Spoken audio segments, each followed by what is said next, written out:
Yo mga idol, kamusta? Sports Talk PH nga pala. Ang laban ni Garcia, pag-usapan natin yan mga idol. Ngunit bago ang lahat ay huwag kakalimutang mag-subscribe at i-click ang notification bell button for more sports talk. So opisyal na nga pong lolo ang ating pambansang kamauman ni Pacquiao dahil lalabas na ang anak ni Jimwell Pacquiao. Saktong-sakto lang po ang paglabas ng apo ni Pacman dahil makakaabot na ito sa kauna-unahang laban ng kanyang ama na si Jimwell sa professional boxing na siyang nakatakdang ganapin sa susunod na linggo sa November 29 kung saan makakatapat niya ang tubong Chicago na si Brendan Lally sa California. Ganun pa man ay madaming fans naman ang nakapansin na ibang-iba na ang galaw ngayon ni Jimwell kumpara sa nooy nag-uumpisa pa lang ito sa amateur dahil mas naging pulido na ang mga galaw nito. Kaya excited na ang lahat sa kanyang unang professional boxing fight. Aminado naman si Jimwell na malaking adjustment daw para sa kanya ang pagtungtong sa professional boxing dahil ibang-iba umano ito sa nakasanayan niya sa amateur. Gawa ng mas manipis na gloves na daw ang gagamitin nila ngayon at wala na ding headgear. Habang si Pacquiao naman ay dahil may apo na siya, kaya ibig sabihin po niyan ay literal na isang lolo na siya sasampa sa ibabaw ng lona sa susunod na taon.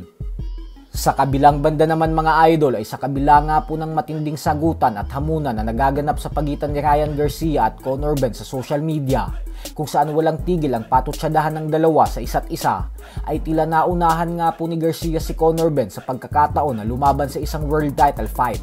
Ito po ay matapos maglabas ng official announcement kanina lamang ni Garcia na nakatakda na daw silang magtuos ng current WBC welterweight champion Mario Barrios sa February 21 sa susunod na taon. Gumawa din ito ng video upang ipakita sa publiko na pinirmahan niya na ang kontrata laban kay Barrios.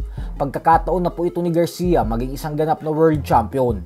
Napakaswerte po din ni Garcia sa sitwasyon na ito dahil bagamat nanggagaling siya sa isang masaklap na pagkatalo sa kamay ni Rolando Romero nitong nakalipas na buwan ng Mayo lamang, ay nagbigyan pa din siya ng pagkakataon na dumirekta agad sa isang world title fight.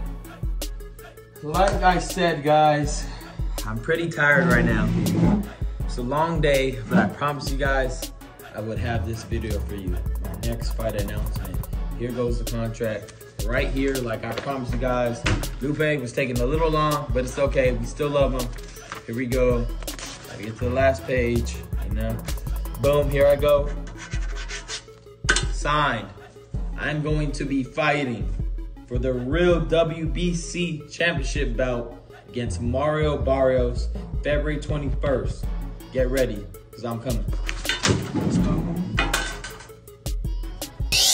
Sports Talk PH, kakaiba ang laban ng mga Pinoy. Lakas at dedikasyon, ang aros ng tinuon. Kamaong nagbabaga, ang sayo ay babaon. Mga Pinoy